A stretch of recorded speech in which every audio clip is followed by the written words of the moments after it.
we'll talk about South Asian Heritage Month as we're in it. And we had your housemate. Did you say housemate, Andy Amid? Yeah. So obviously, we had him on the pod, and who had his unique take on what that means to him, and everybody's different, obviously. What does your South Asian heritage mean to you?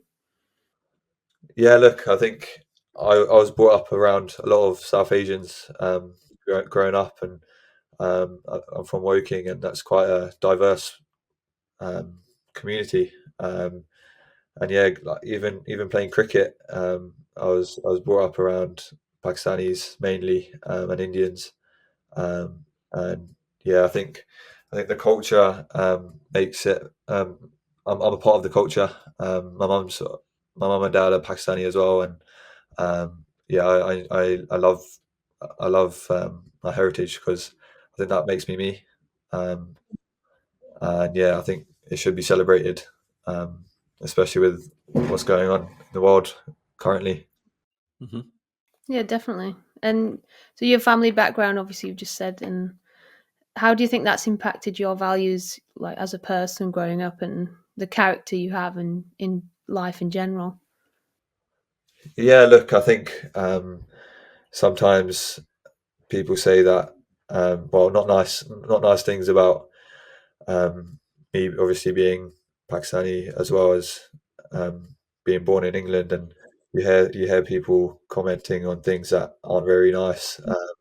So yeah, I think we got to understand that I'm British, and I do belong here, and this is also my country, as well as theirs. So yeah.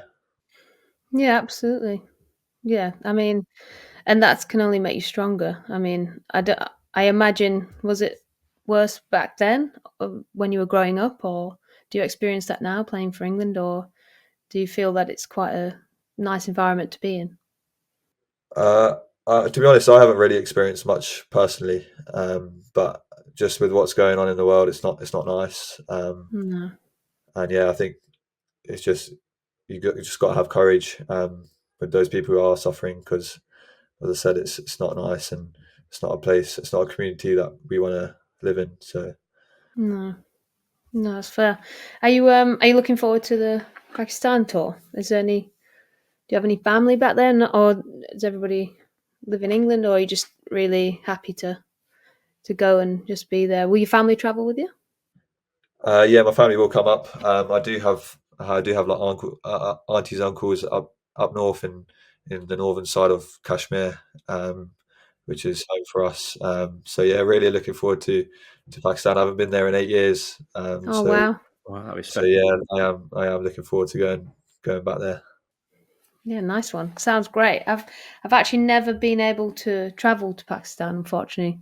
I wish I could have. And they are now more often. There's the Super League there, so there's the Caribbean Super League and the Pakistan Super League, and the girls get to visit there now. And a mate actually, Alex Hartley, was part of the coaching staff. I think that was like Was the that the Multan. Multan Sultans? Yeah, Yeah, yeah, yeah. That's cool. I've never been to Bangladesh either, so yeah, it's a real shame. But yeah, it's just one of those things, isn't it? But these things will get better. yeah, exactly. I'm glad that cricket's coming back to Pakistan as well. Obviously after what happened back then with Sri Lanka going there, I'm glad it's sorted itself out now, and yeah, I'm really excited to get there. Yeah, I've only ever heard great things, so I can't wait for the girls to be able to experience it because the Pakistani girls are always saying to us, "Please, please, come and tour Pakistan." We're like, "We want to." Yeah, there's a love It's for cricket out there, difficult. isn't there? Massive love for it. Yeah, I love it. Do you see yourself, Bash, now in your as an England player? Do you feel any pressure or any duty as like for as a role model for other young British Asians, or even like you say, to having a positive effect on either it be local community or globally? Yeah, definitely. Obviously, being someone who's um, had a bit of success in cricket and being from Pakistani background, I feel like I do have a role to influence younger guys to take up the sport. And yeah, I think, as you say, like um, yeah, I do want to act as a role model for them, and wanting to get them into the sport, because without that, we won't have a diverse cricketing community, you know. So I think it's important. 100%, mate. Awesome. Have you had any? Have you been inundated with youngsters or people getting in touch about, can you help, or how can I do this? How can I do that? Not so much now, but I did before when I first played for England in India. A lot of I think Indians were messaging me. It's crazy. Wicked. Love that. They must be doing something right if the Indian fans are all over you, mate. Yeah, exactly. Probably after I got shot Sharma out. Yeah, now they hated you after that. I wanted to ask you, because the PCA started a bit of an initiative this summer with providing members who wanted them prayer mats. Now, I know that you were one of the professional cricketers who decided to take up the offer of one of these. What does, for those who wouldn't know anything about the prayer mat exactly, what does it mean to you, and how personal is it?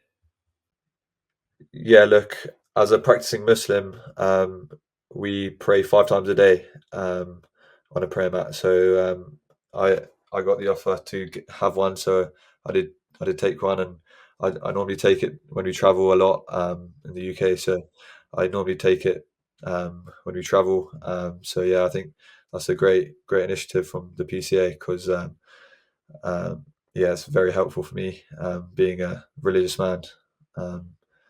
So yeah, thank you, PCA. Well, this is a PCA pod and it's doing great things. So if you're benefiting, mate, that's fantastic. Someone in your limelight for you. So that's brilliant.